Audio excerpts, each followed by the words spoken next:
কখনো কি এমন হয়েছে যে চারপাশ ভরা মানুষ, বন্ধুবান্ধব, আত্মীয় স্বজন সবাই হাসাহাসি করছে, কথা বলছে, কিন্তু তোমার ভেতরে এক গভীর শূন্যতা কাজ করছে?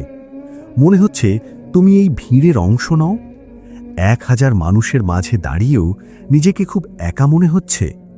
যদি তোমার উত্তর হ্যাঁ হয়, তবে অভিনন্দন, তুমি জীবনের সেই স্তরে পৌঁছেছ যেখানে অধিকাংশ মানুষ পৌঁছতে ভয় পায়। আমরা সারা জীবন একা থাকতে ভয় পাই কেন জানো? কারণ একা হলে আমাদের নিজেদের সেই সব ভয়ের মুখোমুখি হতে হয় যেগুলোকে আমরা ভিড়ের মাঝে লুকিয়ে রাখি। চলো আজ একটা অন্যরকম জীবনের কথা বলি। ভাবো তো, সেই মানুষটির কথা যে সমুদ্রের মাঝখানে একটা ছোট্ট নৌকায় একা ভেসে আছে। চারদিকে শুধু জল আর নিস্তব্ধতা। তার কাছে কোনো ফোন নেই, কোনো ইন্টারনেট নেই, কথা বলার মতো কেউ নেই। শুরুতে তার খুব ভয় লাগবে, সে চিৎকার করবে সাহায্যের জন্য, কিন্তু যখন সে বুঝতে পারবে কেউ আসবে না, তখন সে শান্ত হয়ে বসবে। আর ঠিক সেই মুহূর্তেই সে সমুদ্রের সেই ভাষা শুনতে পাবে যা সে আগে কখনো শোনেনি। সে নিজের হৃদস্পন্দন শুনতে পাবে, সে বুঝতে পারবে সে কে আর সে কি চায়। আমাদের জীবনটাও ঠিক এই সমুদ্রের মতো। আমরা সারা জীবন অন্যদের খুশি করতে, অন্যদের সাথে তাল মিলিয়ে চলতে এত বেশি ব্যস্ত থাকি যে আয়নায় দাঁড়িয়ে নিজের চোখের দিকে তাকিয়ে কথা বলার সময়টুকু আমাদের নেই। আমরা একা হতে ভয় পাই কারণ আমরা নিজেদের সাথেই বন্ধুত্ব করতে পারিনি। কিন্তু সত্যটা হলো, এই পৃথিবীতে তুমি একা এসেছিলে এবং একা যাবে। মাঝখানের এই সময়টাতে তুমি যত মানুষের সাথেই থাকো না কেন, দিন শেষে তোমার লড়াইটা তোমার একার। একবার এক খুব সফল এবং বৃদ্ধ চিত্রশিল্পীকে জিজ্ঞেস করা হয়েছিল, আপনার এই অসাধারণ সব ছবির রহস্য কি? তিনি একটু হেসে উত্তর দিয়েছিলেন, আমার এই রং বা তুলি নয়, আমার ছবির রহস্য হলো আমার একাকিত্ব।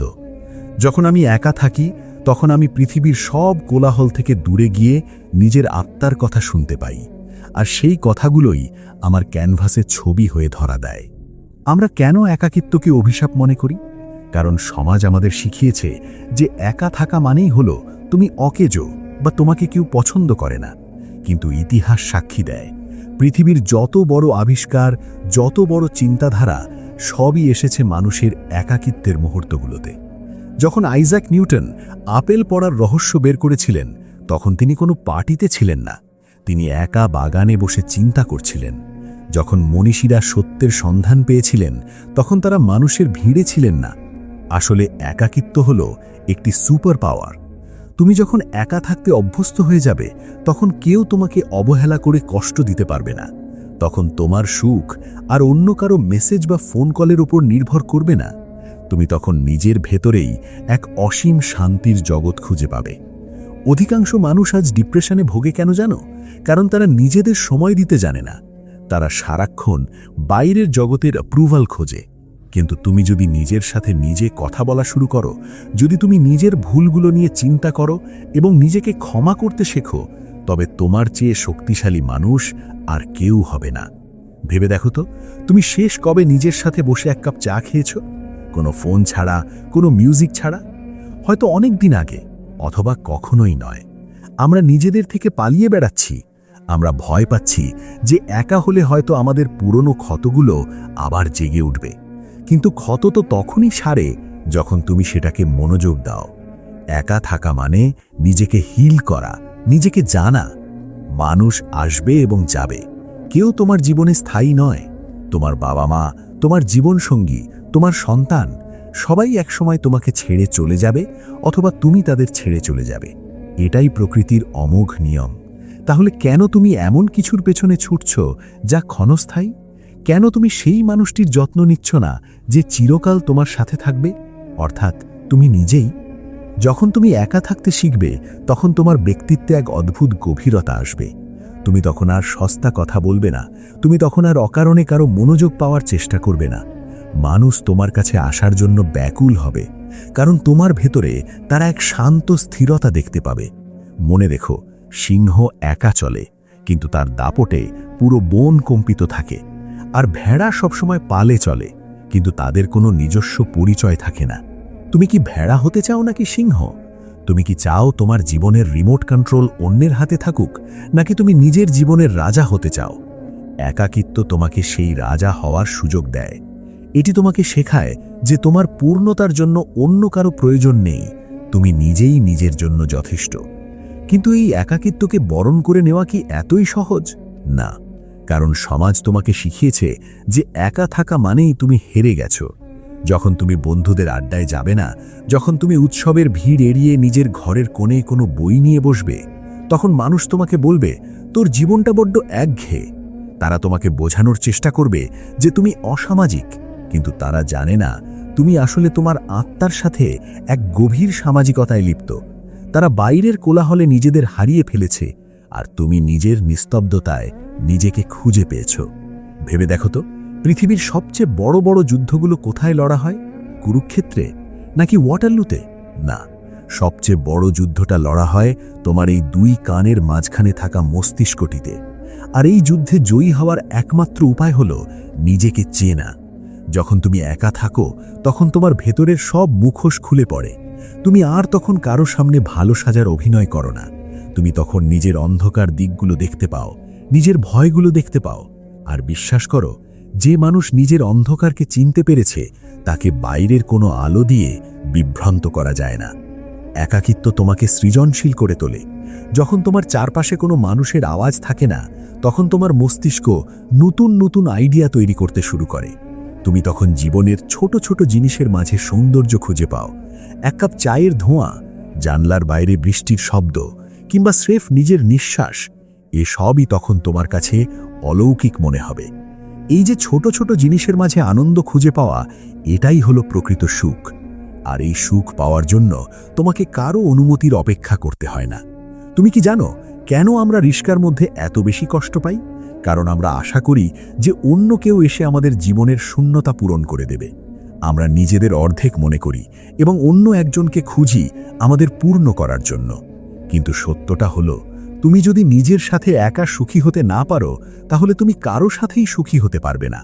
অন্য মানুষ তোমার জীবনে কেবল আনন্দ যোগ করতে পারে, কিন্তু তারা তোমার আনন্দের উৎস হতে পারে না। যখন তুমি একা থাকতে শিখবে, তখন তুমি আর কারো ওপর নির্ভর হবে না।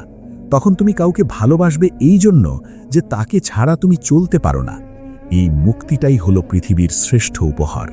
মানুষ অনেক সময় একা হয়ে যাওয়ার ভয়ে ভুল মানুষের সাথে আপোষ করে। তারা বিষাক্ত পরিবেশে পড়ে থাকে শুধু এই ভয়ে যে একা হলে হয়তো তারা টিকতে পারবে না। কিন্তু আমি তোমাকে বলছি, ভুল মানুষের ভিড়ে থাকার চেয়ে একা থাকা হাজার গুণ শ্রেয়। কারণ ভুল মানুষ তোমার জীবনী শক্তি শুষে নেবে, আর একাকিত্ব তোমাকে নতুন করে প্রাণ দেবে। একা থাকা মানে নিজেকে সম্মান করা। এটি একটি বার্তা যে তুমি সস্তা কোনো সঙ্গী পাওয়ার জন্য নিজের আত্মসম্মানকে বিসর্জন দিতে রাজি নও। একাকিত্ব তোমাকে ধৈর্যশীল করে তোলে। এটি তোমাকে শেখায় কিভাবে সময়ের সাথে সাথে নিজেকে শান্ত রাখা যায়। যখন তুমি আর কারো মেসেজের অপেক্ষায় ফোন চেক করো না, যখন তুমি আর কারো প্রশংসার জন্য ব্যাকুল হও না, তখন তোমার ভেতরে এক অসীম ধৈর্যের জন্ম হয়। এই ধৈর্যই তোমাকে জীবনের বড় বড় লক্ষ্য পূরণে সাহায্য করবে।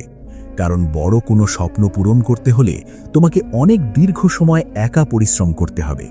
সেই নির্জন মেহনতের ক্ষমতা যদি তোমার না থাকে, তাহলে তুমি কখনো চূড়ায় পৌঁছতে পারবে না। আয়নার সামনে গিয়ে একবার দাঁড়াও, নিজের চোখের গভীরে তাকাও, দেখো তো সেই মানুষটাকে তুমি কতটা চেনো। সে কি হাসছে, নাকি তার চোখের নিচে লুকিয়ে আছে অনেক না বলা কথা? এই মানুষটার সাথে কথা বলো, তাকে সময় দাও, তাকে বোঝাও যে সারা পৃথিবী তাকে ছেড়ে চলে গেলেও তুমি তার পাশে আছো। যেদিন তুমি নিজের সেরা বন্ধু হয়ে উঠবে, সেদিন থেকে তোমার আর কোনো মোটিভেশনাল ভিডিও দেখার প্রয়োজন হবে না। তোমার নিজের অস্তিত্বই হবে তোমার সবথেকে বড় অনুপ্রেরণা। আজকের এই যান্ত্রিক জীবনে আমরা সবাই কানে হেডফোন গুজে আর চোখের সামনে স্ক্রিন রেখে নিজেদের থেকে পালিয়ে বেড়াচ্ছি। আমরা ভয় পাচ্ছি যে এক মুহূর্তের জন্য নীরব হলে হয়তো আমাদের ভেতরের হাহাকারগুলো বেরিয়ে আসবে। কিন্তু কতদিন পালাবে? একদিন না একদিন তোমাকে নিজের মুখোমুখি দাঁড়াতেই হবে। তাহলে আজ কেন নয়? আজ কি তুমি সাহস করে ফোনটা বন্ধ করে অন্তত 10 মিনিট নিজের সাথে বসে থাকতে পারবে? এই ভিডিওটি হয়তো তোমার জীবনের সেই প্রথম পদক্ষেপ, যা তোমাকে নিজের আত্মার কাছে ফিরিয়ে নিয়ে যাবে। যদি এই কথাগুলো তোমার মনের কোনো গভীরে গিয়ে ধাক্কা দিয়ে থাকে, তাহলে কি তুমি আজ থেকে নিজের একাকিত্বকে ভালোবেসে আপন করে নিতে পারবে? তোমার কি মনে হয় না যে তোমার নিজেকে আরও একটু বেশি সময় দেওয়া উচিত ছিল? এই জীবনটা তোমার। এখানে তুমিই নায়ক, তুমিই দর্শক। তাই অন্য কারো গল্পের অংশ হওয়ার চেয়ে নিজের গল্পের নির্মাতা হও। আর যদি মনে করো এই বার্তাটি অন্য কারো অন্ধকার জীবনে একটু আলো ছড়াতে পারে, তাহলে তাকে এই কথাগুলো পৌঁছে দিও। আমাদের এই ছোট্ট পরিবারে তোমাকে স্বাগত, যেখানে আমরা শুধু কথা বলি না, আমরা বেঁচে থাকার অর্থ খুঁজি। সাবস্ক্রাইব করে পাশে থেকো, কারণ তোমার এই যাত্রাটি মাত্র শুরু হলো। নিজের যত্ন নিও, নিজের সাথে কথা বলো। মনে রেখো, তুমি একা নও, তুমি নিজেই একটি সম্পূর্ণ জগৎ। ভালো থেকো। দেখা হবে পরবর্তী কোনো জীবনমুখী আড্ডায়।